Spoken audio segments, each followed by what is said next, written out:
आधी हकीकत आधा फसाना। आज की हमारी दूसरी कहानी एक ऐसे धाम से जुड़ी है जहां पर जानवरों की सांकेतिक बलि दी जाती है, और ये बलि जिस तरह से दी जाती है उसे देखकर इंसान ही क्या विज्ञान भी हैरत में है। तो आप भी सुनिए। मंदिर में मूर्ति के सामने जानवर को लाया जाता है, उसके बाद पुजारी चावल के कुछ दाने उस जानवर पर फेंकता है और उसी पल वो जानवर बेहोश हो जाता है। कुछ देर बाद पुजारी फिर उस जानवर पर चावल के कुछ दाने फेंकता है और वो जानवर उठ खड़ा होता है। मान्यता ये है कि इस मंदिर में दिव्य शक्ति मौजूद है जो जानवरों की सांकेतिक बलि लेती है। लेकिन सवाल ये है कि आखिर ये सब होता कैसे है।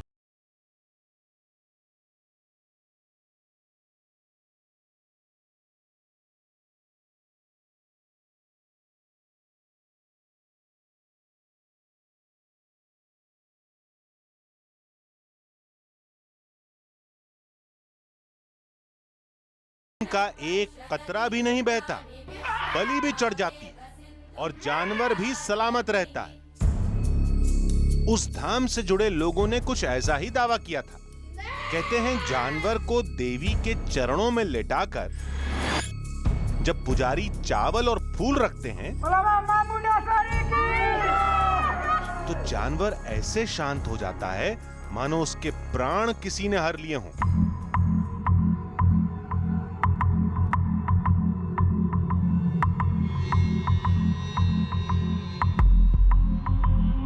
लेकिन दोबारा चावल और फूल फेंकने से वो ऐसे उछलकर खड़ा हो जाता है जैसे किसी गहरी नींद में था। बोले मात मुंडेश्वरी मैया की जय। दावा करने वाले इसे सबसे बड़े चमत्कार का नाम देते हैं जो देवी से जुड़े पौराणिक काल के उस अद्भुत धाम में रोज होता है, सैकड़ों लोगों के सामने होता है। सब उस चमत्कारी शक्ति को देखते हैं और महसूस भी करते हैं।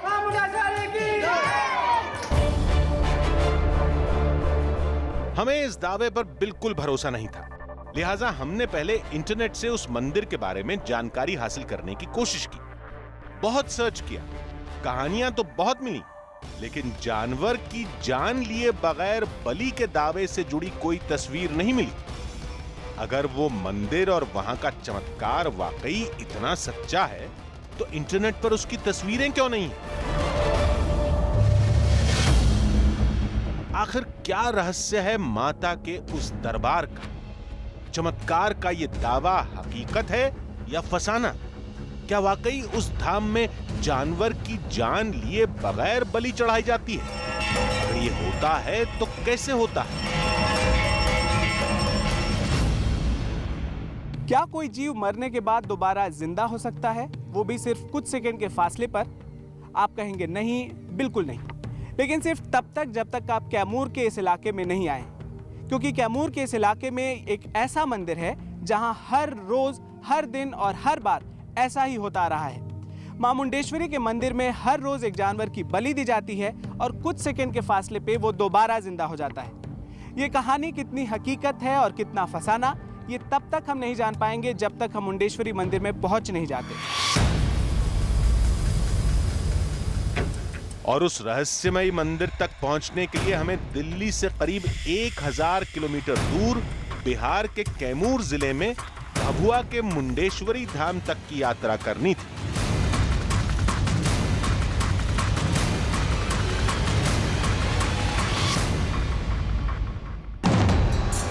अभी मंदिर 2 किलोमीटर दूर था। रास्ता पूछने के लिए जब हमने कुछ लोगों से बात की तो उस मंदिर से जुड़ी आस्था का अंदाजा लग गया। मुंडेश्वरी मंदिर के बारे में हम लोग दिल्ली से आए और हम लोग सुने कि वहाँ बहुत चमत्कार होता है। कुछ होता है क्या? जी, माँ के यहाँ बहुत बड़ा चमत्कार है। बकरा जिंदा बलि लेती है। यहाँ कुछ नया सुनने को नहीं मिला, लेकिन जैसे ही हमने चमत्कार पर सवाल खड़े किए, लोग बुरी तरह बिगड़ गए। तो कैसे हो सकता है ऐसा? वहाँ पे हो सकता है अक्षत में कुछ रहता हो, फूल में कुछ रहता हो। उसमें फूल में कुछ नहीं है ना अक्षत में कुछ है। सर नहीं विश्वास है तो जाके देख लीजिए, और उसके बाद में मैं किताब में मतलब किताब में लिखा हुआ है, उसको पढ़ लीजिए, पूरा एकदम लिखा हुआ है। वहाँ सब कुछ लिखा हुआ है? जी जी, किताब में लिखा हुआ है। किताब दीजिए, देखिए सर, इसमें सब पूरा लिखा हुआ है। अच्छा, तो ये मुंडेश्वरी से रिलेटेड एक किताब भी हमें दी गई है, कहा गया हम जाके वहाँ देख सकते हैं। तो अब हम खुद चलते हैं और देखते हैं कि मुंडेश्वरी मंदिर का सच क्या है।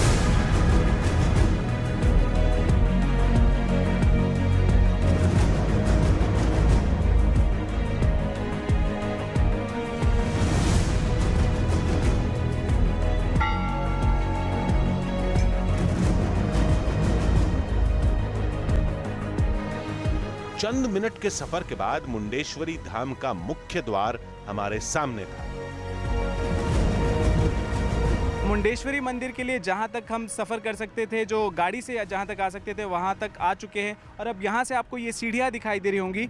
500 के करीब सीढ़ियां हैं जो मुंडेश्वरी मंदिर के लिए चलना होता है। वो सीढ़ियों को हम चढ़ेंगे और अब हिंदुस्तान के सबसे पुराने मंदिर और हमारे बीच बस इतना ही फासला बचा रह गया है। और शायद हम सबसे चमत्कारी मंदिर की तरफ जब पहुंचेंगे तो वो चमत्कार भी देखेंगे और आपको भी दिखाएंगे, जिसके बारे में अब तक पूरे कैमूर में, पूरे इस इलाके में हम सिर्फ सुन रहे हैं। अब यहां से इस बात का ख्याल रखना था कि हमारी वजह से इस मंदिर को कोई नुकसान न हो। इसी शर्त पर हमें कैमरा अंदर ले जाने की इजाजत मिली थी। कुछ लोग बकरियों के साथ नीचे उतरते हुए दिखे। शायद ये उसी खास तरह की बलि की परंपरा को निभाकर लौट रहे थे जिसके बारे में दावा किया जाता है। खैर, अब थोड़ी ही देर बाद दावे से जुड़ी हर तस्वीर साफ होने वाली थी। तो मुंडेश्वरी मंदिर के मेन गेट से अब हम ये सीढ़ियाँ चढ़ के मुंडेश्वरी मंदिर की तरफ जा रहे हैं। ये जो सीढ़ियाँ आप देख रहे हैं या फिर जो ऊपर शेड लगा हुआ है, इन्हें काफ़ी हाल में बनाया गया है। कुछ साल पहले या कुछ दशक पहले इन्हें बनाया गया है, लेकिन ये मंदिर करीब 1900 साल से है।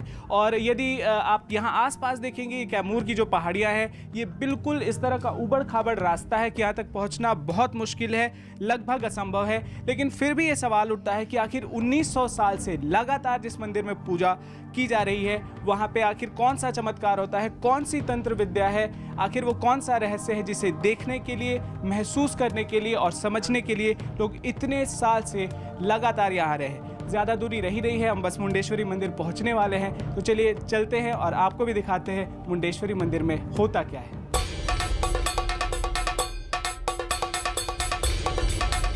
हम उस मुंडेश्वरी धाम में पहुंचने वाले थे जहां बिना प्राण लिए जानवर की बलि चढ़ाने का दावा किया जाता है।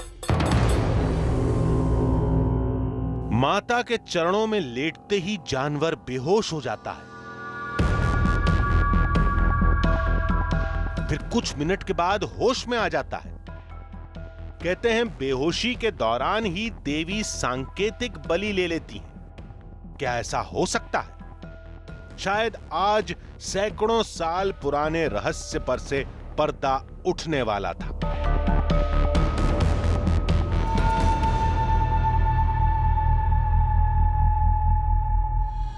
आधी हकीकत आधा फसाना। मुंडेश्वरी धाम में हमने जिससे भी पूछा, हमको एक ही जवाब मिला कि चावल फेंकने से जानवर महज बेहोश नहीं होता, बल्कि कुछ देर के लिए उसकी जान ही निकल जाती है। और सिर्फ देवी माँ की कृपा है कि वो वापस उस जानवर के अंदर जान फूंक देती हैं। अब इस बात को सुनकर यकीन भी नहीं हो रहा था और विज्ञान के सिद्धांत भी इस बात की गवाही नहीं देते। लेकिन जब हमने अपनी आंखों से इस मंदिर में बलि के तरीके को देखा तो हम भी लाजवाब रह गए। देवी के जिस चमत्कारी धाम की तलाश में हमने 1000 किलोमीटर से भी ज्यादा का सफर तय किया था, अब वो हमारी आंखों के सामने था। मुंडेश्वरी धाम का नजारा अद्भुत था। देखने से ही ये पौराणिक काल का कोई देवालय लग रहा था। लेकिन सबसे ज्यादा हैरत में डालता है मंदिर का अष्टकोणीय आकार।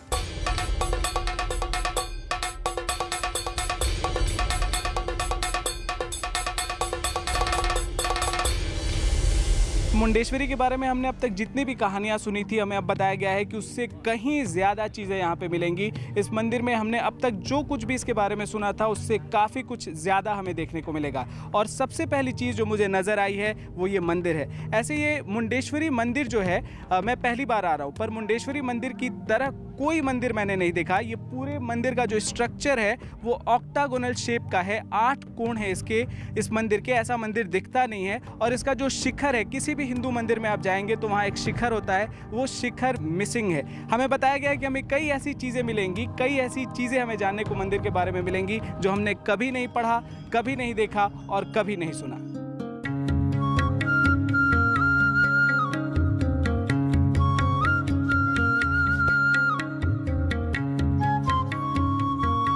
यहाँ आने वाले हर शख्स की ज़बान पर माता की आस्था में डूबी चमत्कार की कहानियां थी। बकरे की बलि आज की नहीं दी जाती है, ये जब से मंदिर है तब से दी जाती है। जो भी वहाँ बकरा चढ़ता है वो हम अक्षत और फूल मारकर उसको सुला देते हैं, और सुलाते हैं तो उस पर माँ का ही आसिम कृपा होता है। और 2 मिनट से लेकर के 2 घंटा 1 घंटा तक आप माँ की कृपा ऐसी होती है, जिस बकरे पर जैसी कृपा हो। हाँ, मैंने अपनी आंखों से देखा है। जब भी आती हूँ मैं तब भी देखती हूँ।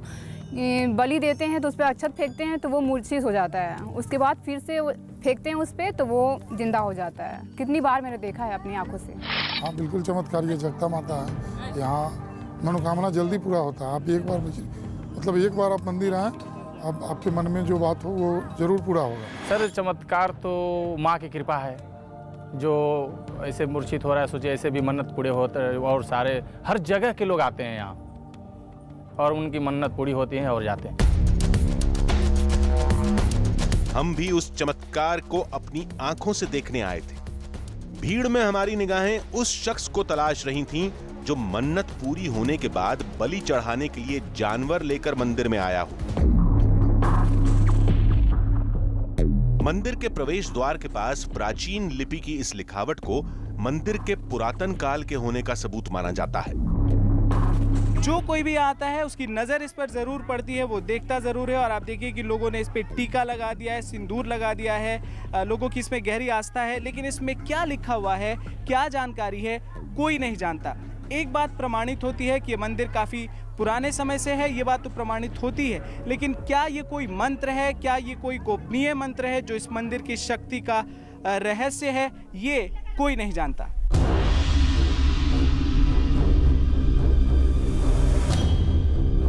हम लगातार जानवर लेकर आए किसी शख्स को तलाश रहे थे ताकि जिंदा बलि के उस चमत्कार को हम भी देख सकें। फिर हमने सोचा कि क्यों ना मंदिर के अंदर चलकर देखा जाए, शायद वहीं कोई मिल जाए। धाम के गर्भगृह में देवी की एक अद्भुत प्रतिमा थी।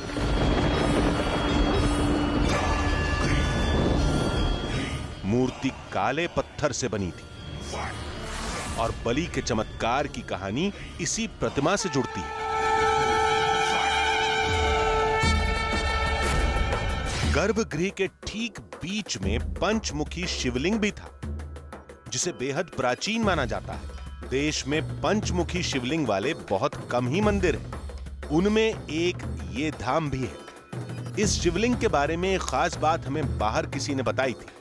कलर चेंज होता है उनका, जो महामुंडेश्वर का जो शिवलिंग है उसका मतलब रंग जो है वो टाइम के हिसाब से, टाइम टू टाइम, जैसे सुबह में आप कुछ और होगा, दोपहर का कुछ और होगा, फिर संध्या का कुछ और, रात्रि का कुछ और, अलग अलग।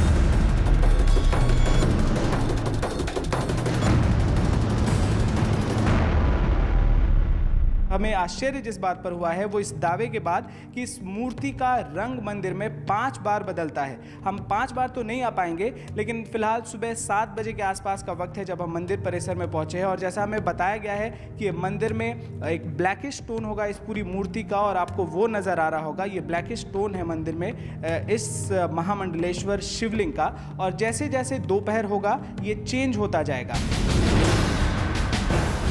दोपहर होने के इंतजार में और जानवर लिए किसी भक्त की तलाश में हम गर्भगृह से बाहर निकले।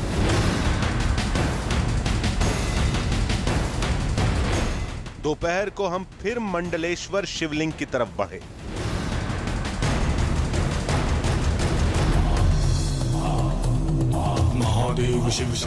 अंदर पहुंचे तो शिवलिंग का रंग बदला हुआ था। और शाम ढलते ही शिवलिंग पूरी तरह काले रंग का हो गया। तीनों समय की तस्वीरों को एक साथ देखकर फर्क को समझा जा सकता है। 3 वक्त पर शिवलिंग का रंग 3 तरह का नजर आ रहा था। गर्भगृह में चारों तरफ से धूप आती है। पत्थर सदियों पुराने हैं, हो सकता है ये उसका ही असर। लेकिन हमारी दिलचस्पी इस शिवलिंग के बदलते रंग में नहीं, बल्कि ये जानने में थी कि मुंडेश्वरी मंदिर में जानवर की जान लिए बगैर बलि कैसे चढ़ाई जाती है।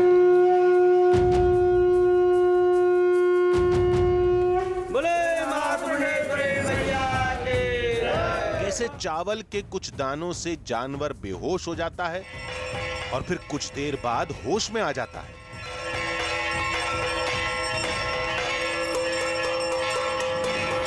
पड़ताल का पहला दिन बीत गया, लेकिन हमें बलि चढ़ाने वाला कोई शख्स नहीं मिला, जिसके लिए अब हमें अगले दिन का इंतजार था।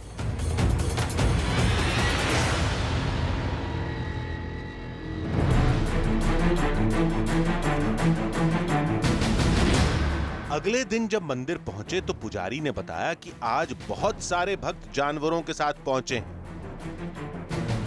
ये सारे लोग मंदिर की परंपरा के मुताबिक अपनी मन्नत पूरी होने के बाद जानवर की बलि चढ़ाने आए थे, लेकिन दावे के मुताबिक इनमें एक भी जानवर की जान नहीं जाएगी। ये सही सलामत वापस भी जाएंगे।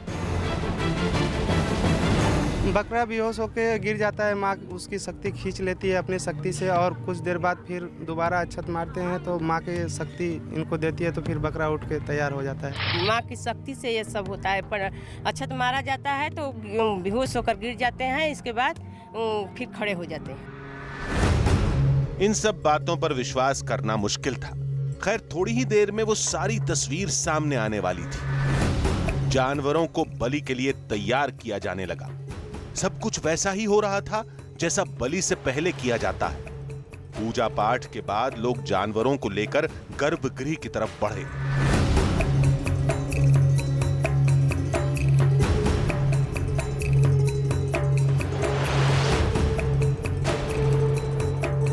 धाम के गर्भगृह में भक्तों की भीड़ जमा हो चुकी थी और थोड़ी ही देर में जिंदा बलि की प्रक्रिया शुरू होने वाली थी।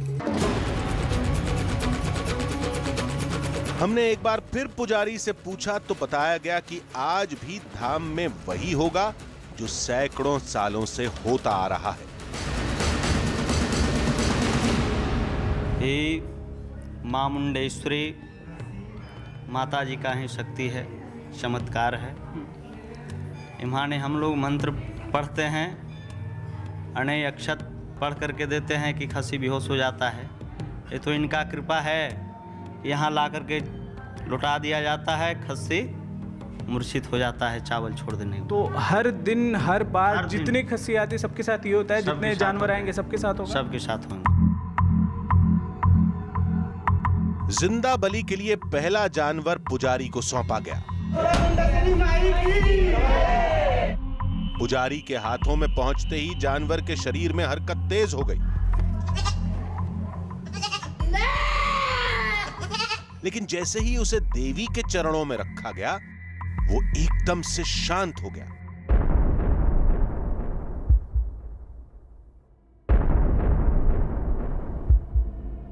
फिर पुजारी ने जानवर की गर्दन पर अक्षत और फूल रखा। जो जानवर थोड़ी देर पहले तेजी से मचल रहा था, वो अब पूरी तरह शांत हो चुका था।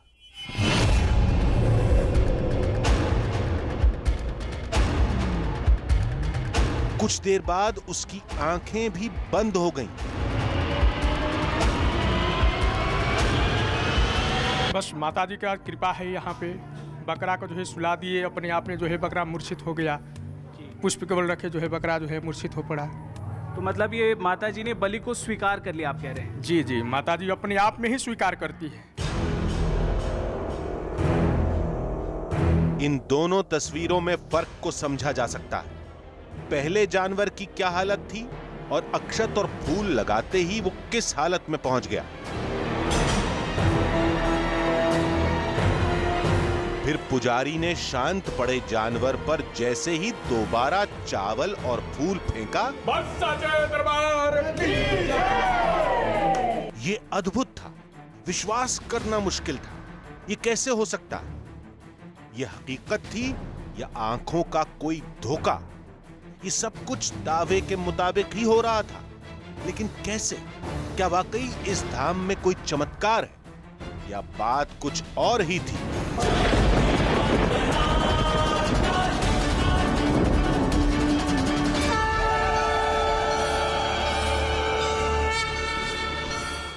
मुंडेश्वरी धाम में जो कुछ हो रहा था वो हमारी आंखों के सामने हो रहा था। हमारी आंखों के सामने जानवरों को मंदिर में लाया गया, हमारी आंखों के सामने उन पर चावल के दाने फेंके गए, हमारी आंखों के सामने वो बेहोश हुए और हमारी आंखों के सामने ही वो दोबारा जिंदा भी हो गए। अब ये सब देखकर भी यकीन करना बहुत मुश्किल था, लेकिन हमने हिम्मत नहीं हारी। हमने हर घटना को वैज्ञानिक नज़रिए से समझना शुरू किया। वो फूल, वो चावल के दाने जो जानवर पर फेंके जा रहे थे, वो चबूतरा जिस पर जानवर को लिटाया जा रहा था, इन सारी चीज़ों को हमने ठीक तरीके से खंगालना शुरू कर दिया।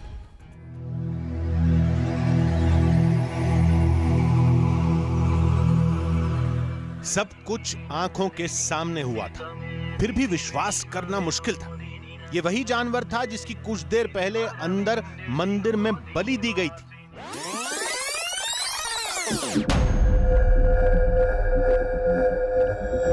महज 2 मिनट पहले जो जानवर गर्भगृह में देवी की मूर्ति के नीचे बेजान हालत में पड़ा था, अब बाहर आराम से घूम रहा था। लोगों के मुताबिक यह जानवर मरकर जिंदा हुआ है, जिसे चमत्कार का नाम दिया जाता है, लेकिन हम इसे चमत्कार नहीं मानते। लेकिन यह हुआ कैसे, यह समझ में नहीं आ रहा था। हमने बलि के तरीके को गौर से देखा, फिर हमारा ध्यान उन चावल के दानों और फूल पर गया जिनके फेंकते ही जानवर बेहोश हो रहे थे।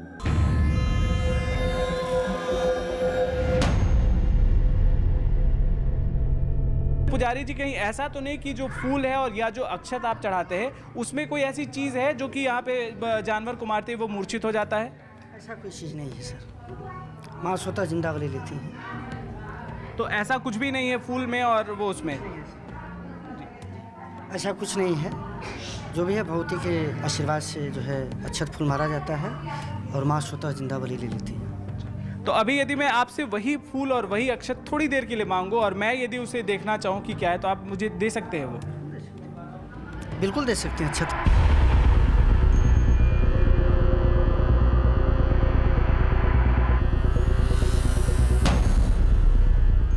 गेंदे के फूल से जो महक आती है बिल्कुल ये वही है और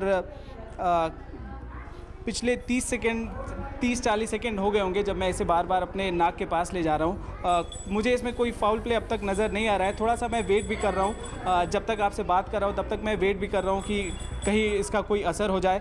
चावल, जैसा मैंने आपको पहले बताया कि यदि आप इसको ध्यान से देखेंगे तो ये बिल्कुल नॉर्मल जो चावल जो अक्षत के लिए चढ़ता है, जो चंदन जिसमें लगाते हैं, वो दाने हैं। और ये वो फूल है जो आपने देखा कि माता के चरण के बिल्कुल पास से उठाया गया है। और जैसा यहाँ दावा किया जा रहा है कि इसमें कुछ भी नहीं है, ये माता का प्रसाद है जो माता के का नाम लेकर के उठाया जाता है, चढ़ाया जाता है जानवर पर, और उसके बाद ये पूरा चमत्कार यहाँ देखने को मिलता है। फूल और चावल में कुछ नहीं मिला, फिर जानवरों की बेहोशी का राज क्या था? इस जवाब के लिए अगली जिंदा बलि को और गौर से देखना था। पिछली बार की तरह इस बार भी देवी की प्रतिमा के नीचे लिटाते ही जानवर शांत हो गया। गर्दन पर फूल रखते ही हरकत पूरी तरह बंद हो गई।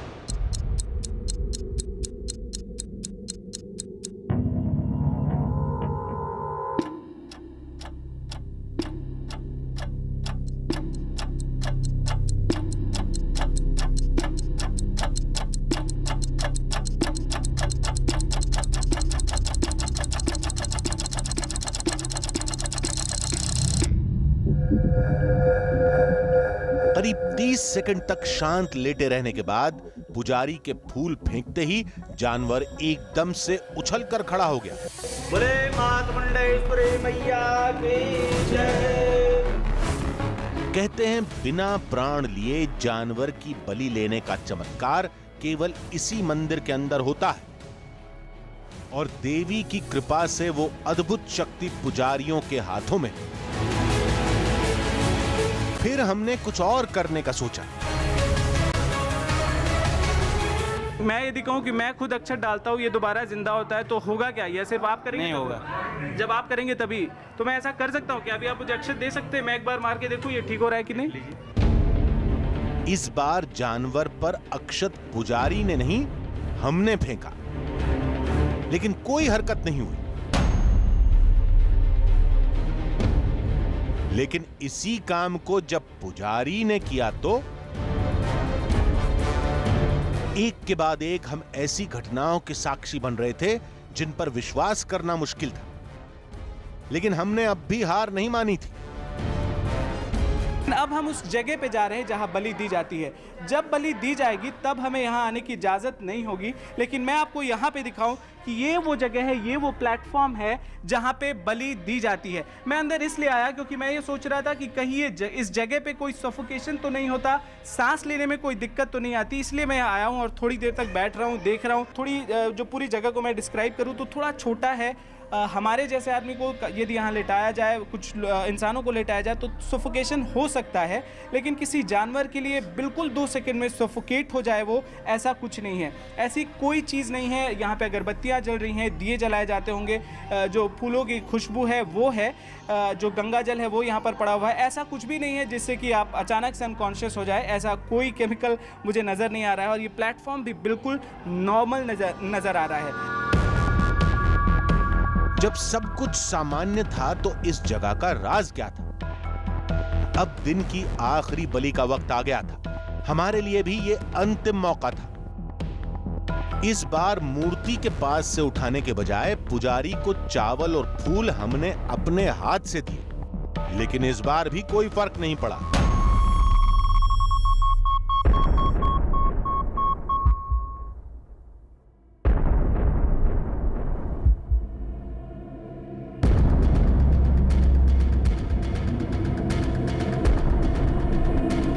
हर बार की तरह इस बार भी हम लाजवाब थे। हमारा हर दांव खाली जा चुका था। फिर हमने सोचा कि इस चमत्कार को हम खुद आजमाएंगे।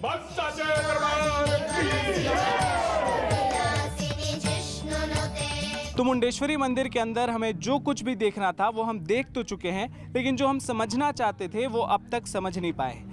इस पूरी प्रक्रिया को हमने देखा, आपको भी दिखाया, लेकिन अब हम चाहते हैं कि खुद इस प्रक्रिया का हिस्सा बने, जो कुछ भी हुआ है उसे अब खुद आजमाएं। तो मंदिर के पुजारी जी हमारे साथ हैं। हमने ये फैसला किया है कि अब हम भी एक बकरा लें और ये कोशिश करें इस बलि की पूरी प्रक्रिया को पूरा करने का। पंडित जी, यदि हम चाहें कि एक यहाँ पे बलि के लिए जानवर लें और मंदिर में जाएं तो क्या इसकी इजाज़त मिलेगी हमें भी? जी नहीं इजाज़त मिल सकती है। इसलिए नहीं मिल सकती है आपको कि आपका जो मन्नत जो है परिपक्व नहीं है, इसके लिए आप नहीं अंदर जा सकते हैं। जब तक आप मन्नत मांगेंगे माता जी से तभी आप अंदर प्रवेश कर सकते हैं उस बकरा को लेकर के।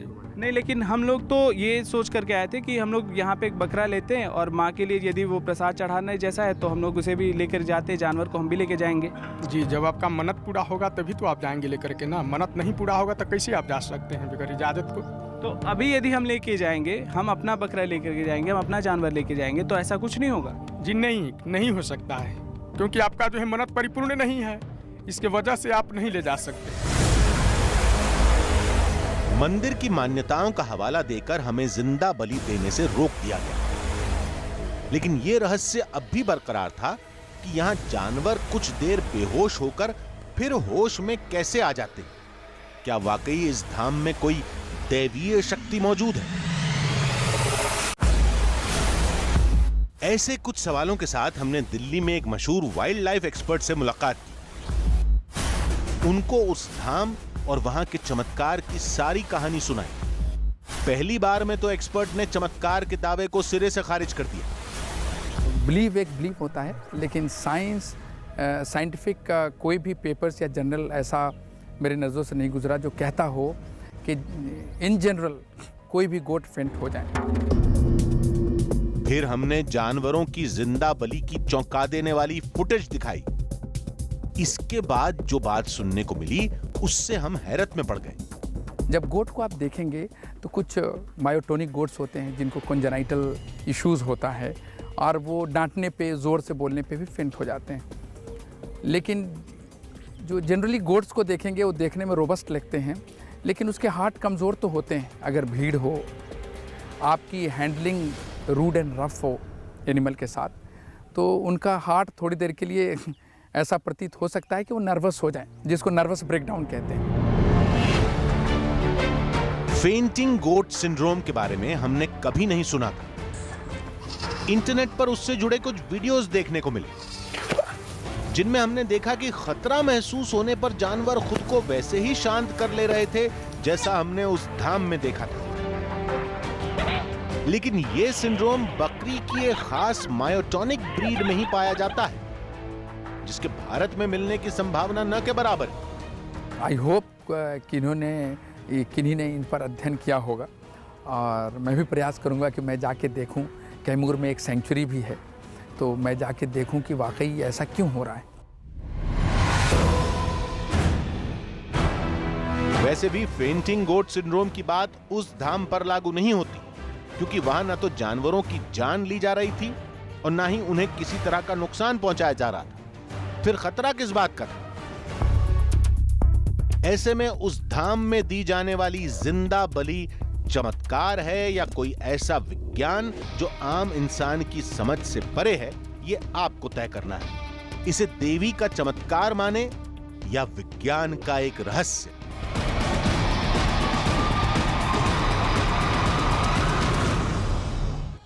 आस्था के हजारों नजरिए होते हैं, लेकिन विज्ञान का सिर्फ और सिर्फ एक तर्क होता है।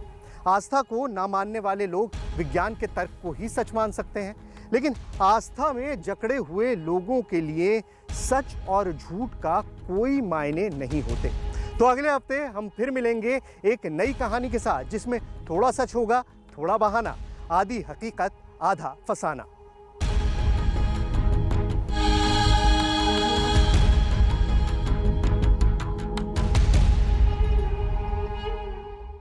से जवाब मांगा।